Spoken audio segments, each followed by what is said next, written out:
कृष्ण, जय माता दी। प्यारे भक्तों, आपको मेरा प्यार भरा राधे राधे। आज आषाढ़ मास का दूसरा गुप्त नवरात्र है। आज हम सुनेंगे दुर्गा सप्तशती का पहला अध्याय।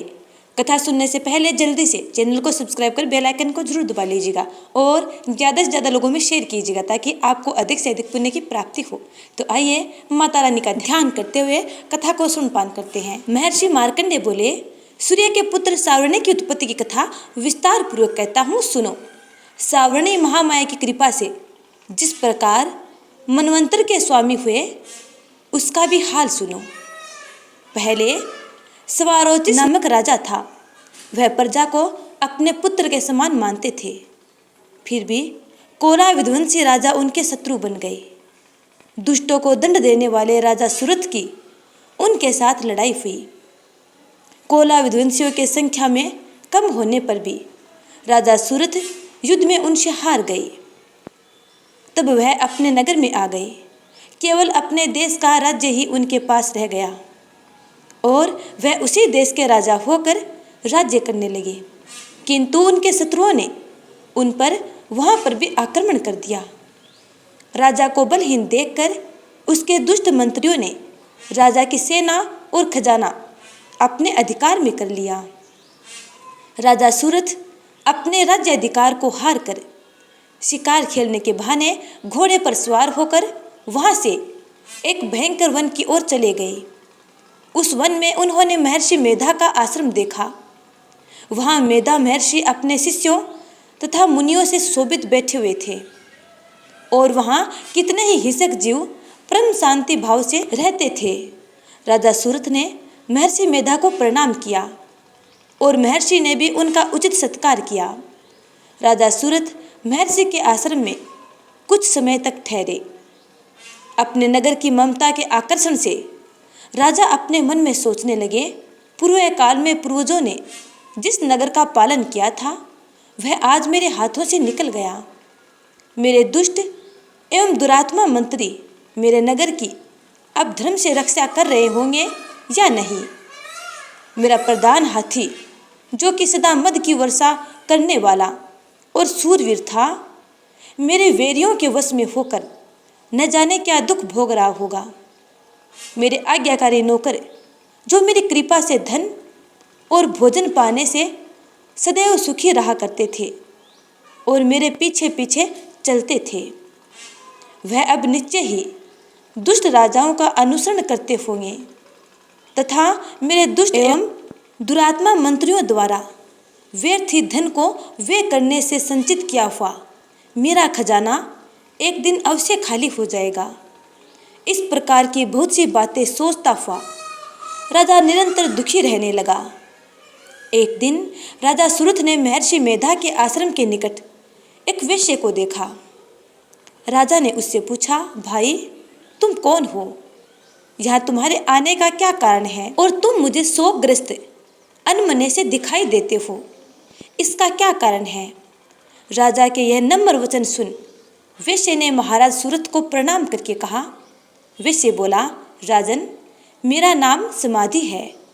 मैं धनियों के कुल में उत्पन्न एक वेश्या हूँ। मेरे दुष्ट स्त्री पुत्र आदि ने लोभ से मेरा सब धन छीन लिया और मुझे घर से निकाल दिया है। मैं इस तरह से दुखी होकर इस वन में चला आया हूँ और यहाँ रहता हुआ मैं इस बात को भी नहीं जानता कि अब घर में इस समय सब कुशल से हैं या नहीं। यहाँ मैं अपने परिवार का आचरण संबंधी कोई समाचार भी नहीं पा सकता कि वे घर में इस समय कुशल पूर्वक हैं या नहीं। मैं अपने पुत्रों के संबंध में यह भी नहीं जानता कि वे सदाचारी हैं या दुराचार में फंसे हुए हैं। राजा बोले, जिस धन के लोभी स्त्री पुत्रों ने तुम्हें घर से निकाल दिया है, फिर भी तुम्हारा चित्त उनसे क्यों प्रेम करता है? वेश्या ने कहा, मेरे विषय में आपका ऐसा कहना ठीक है, किंतु मेरा मन कठोर नहीं है। यद्यपि उन्होंने धन के लोभ में पड़कर पितृ स्नेह को त्याग कर मुझे घर से निकाल दिया है, तो भी मेरे मन में उनके लिए कठोरता नहीं आती। हे महामते, मेरा मन फिर भी उनमें क्यों फंस रहा है? इस बात को जानता हुआ भी मैं नहीं जान रहा मेरा चित्त उनके लिए दुखी है। मैं उनके लिए लंबी लंबी सांसें ले रहा हूँ। उन लोगों में प्रेम नाम की कोई चीज़ नहीं है। फिर भी ऐसे निस्नेहियों के लिए मेरा हृदय कठोर क्यों नहीं होता। महर्षि मार्कंडेय जी ने कहा, हे ब्राह्मण, इसके पश्चात महाराज सुरथ और वह वैश्य दोनों महर्षि मेधा के समीप गए और उनके साथ यथा योग्य न्याय संभाषण करके दोनों ने वार्ता आरंभ की। राजा बोले, हे भगवान, मैं आपसे एक बात पूछना चाहता हूँ, सो आप कृपा करके मुझे बताइए। मेरा मन अधीन नहीं है, इससे मैं बहुत दुखी हूँ। राज्य धन आदि की चिंता अभी तक मुझे बनी हुई है और मेरी यह ममता अज्ञानियों की तरह बढ़ती जा रही है। और यह समाधि नामक वैश्य भी अपने घर से अपमानित होकर आया है। इसके सब जनों ने भी इसे त्याग दिया है। सब जनों से त्यागा हुआ यह उनसे हार्दिक प्रेम रखता है। इस तरह हम दोनों दुखी हैं। हे महाभाग, उन लोगों के अवगुणों को देखकर भी हम दोनों के मन में उनके लिए ममता जनित आकर्षण उत्पन्न हो रहा है। हमारे ज्ञान रहते हुए भी ऐसा क्यों है? अज्ञानी मनुष्यों की तरह हम दोनों में यह मूर्खता क्यों है? महर्षि मेधा ने कहा, विषम मार्ग का ज्ञान सब जंतुओं को है। सबों के लिए विषय पृथक पृथक होते हैं। कुछ प्राणी दिन में नहीं देखते और कुछ रात को, परंतु कई जीव ऐसे भी हैं जो दिन तथा रात दोनों में देख सकते हैं। यह सत्य है कि मनुष्यों में ज्ञान प्रधान है, किंतु केवल मनुष्य ही ज्ञानी नहीं होता। पशु पक्षी आदि भी ज्ञान रखते हैं। जैसे यह पशु पक्षी ज्ञानी हैं, वैसे ही मनुष्यों का ज्ञान है। और जो ज्ञान मनुष्यों में है, वैसे ही पशु पक्षियों में है। तथा अन्य बातें भी दोनों में एक जैसी पाई जाती है। ज्ञान होने पर भी इन पक्षियों की ओर देखो कि अपने भूख से पीड़ित बच्चों की चोंच में कितने प्रेम से अन्न के दाने डालते हैं। हे राजन, ऐसा ही प्रेम मनुष्यों में अपनी संतान के प्रति पाया जाता है। लोभ के कारण अपने उपकार का बदला पाने के लिए मनुष्य पुत्रों की इच्छा करते हैं। इस प्रकार मोह के गड्ढे में गिरा करते हैं। भगवान श्री हरि की जो माया है, उसी में यह संसार मोहित हो रहा है। इसमें आश्चर्य की कोई बात नहीं, क्योंकि वह भगवान विष्णु की योग निद्रा है। यह माया ही तो है जिसके कारण संसार मोह में जकड़ा हुआ है। यही महामाया भगवती देवी ज्ञानियों के चित्त को बलपूर्वक खींचकर मोह में डाल देती है और उसी के द्वारा संपूर्ण जगत की उत्पत्ति होती है। यही भगवती देवी प्रसन्न होकर मनुष्य को मुक्ति प्रदान करती है। यही संसार के बंधन का कारण है तथा संपूर्ण ईश्वरों की भी स्वामिनी है। महाराज सुरथ ने पूछा, भगवान, वह देवी कौन सी है जिसको आप महामाया कहते हैं? हे ब्राह्मण, वह कैसे उत्पन्न हुई और उसका कार्य क्या है? उसके चरित्र कौन कौन से हैं? प्रभु, उसका जैसा प्रभाव हो, जैसा स्वरूप हो, वह सब ही कृपा करके मुझसे कहिए, मैं आपसे सुनना चाहता हूँ। महर्षि मेधा बोले, राजन, वह देवी तो नित्य स्वरूपा है। उसके द्वारा यह संसार रचा गया है, तब भी उसकी उत्पत्ति अनेक प्रकार से होती है। वह सब आप मुझसे सुनो। वह देवताओं का कार्य सिद्ध करने के लिए प्रकट होती है। उस समय वह उत्पन्न हुई कहलाती है। संसार को जलमय करके जब भगवान विष्णु योग निद्रा का आश्रय लेकर शेष शैया पर सो रहे थे, तब मधुकेटभ नामक के 2 असुर उनके कानों के मैल से प्रकट हुए और वह श्री ब्रह्मा जी को मारने के लिए तैयार हो गए। श्री ब्रह्मा जी ने जब उन दोनों को अपनी ओर आते हुए देखा और यह भी देखा कि भगवान विष्णु योग निद्रा का आश्रय लेकर सो रहे हैं, तो वह उस समय श्री भगवान को जगाने के लिए उनके नेत्रों में निवास करने वाली योग निद्रा की स्तुति करने लगे। श्री ब्रह्मा जी ने कहा, हे देवी, तुम ही स्वाहा, तुम ही स्वधा और तुम ही वशटकार हो। स्वर भी तुम्हारा ही स्वरूप है। तुम ही जीवन देने वाली सुधा हो। नित्य अक्षर प्रणव में ऐकार, उकार, मैकार, इन तीनों में माताओं के रूप में तुम्हें स्थित हो। इनके अतिरिक्त जो बिंद पथ अधर्म मात्र है, जिसका कि विशेष रूप से उच्चारण नहीं किया जाता है, हे देवी, वह भी तुम ही हो। हे देवी, संध्या, सावित्री तथा परम जननी तुम ही हो।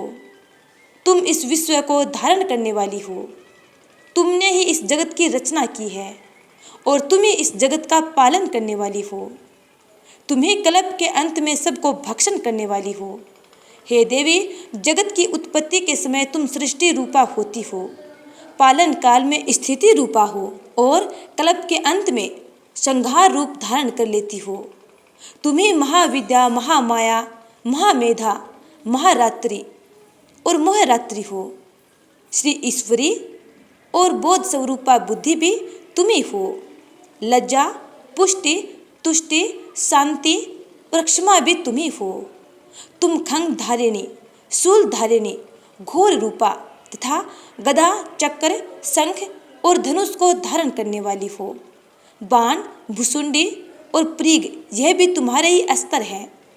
तुम सौम्य और सौम्यतर हो। यही नहीं बल्कि जितनी भी सौम्य तथा सुंदर वस्तुएं इस संसार में हैं, उन सब से बढ़कर सुंदर तुम हो। पर और अपर, सबसे ऊपर रहने वाली सुंदर तुम ही हो। हे सर्वस्वरूपे देवी, जो भी सत असत पदार्थ हैं और उनमें जो शक्ति है, वह भी तुम ही हो। ऐसी अवस्था में भला तुम्हारी स्तुति कौन कर सकता है। इस संसार की सृष्टि, पालन और संहार करने वाले जो भगवान हैं, उनको भी जब तुमने निद्रा के वशीभूत कर दिया है, तो फिर तुम्हारी स्तुति कौन कर सकता है। मुझे भगवान विष्णु तथा भगवान शंकर को शरीर धारण कराने वाली तुम ही हो। तुम्हारी स्तुति करने की शक्ति किसमें है। हे देवी, तुम तो अपने इन उदार प्रभावों के कारण ही प्रशंसनीय हो। मधु और केटब जो भयंकर असुर हैं, इन्हें मोह में डाल दो और श्री हरि भगवान विष्णु को भी जल्दी जगा दो और उनमें इनको मार डालने की बुद्धि भी उत्पन्न कर दो।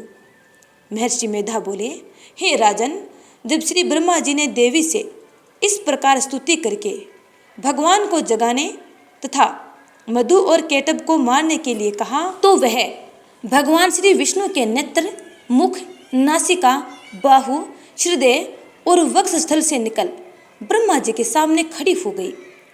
उनका ऐसा करना था कि भगवान श्री हरि तुरंत जाग उठे और दोनों असुरों को देखा, जो कि अत्यंत बलवान तथा पराक्रमी थे और क्रोध के मारे जिनके नेत्र लाल हो रहे थे और जो ब्रह्मा जी का वध करने के लिए तैयार थे।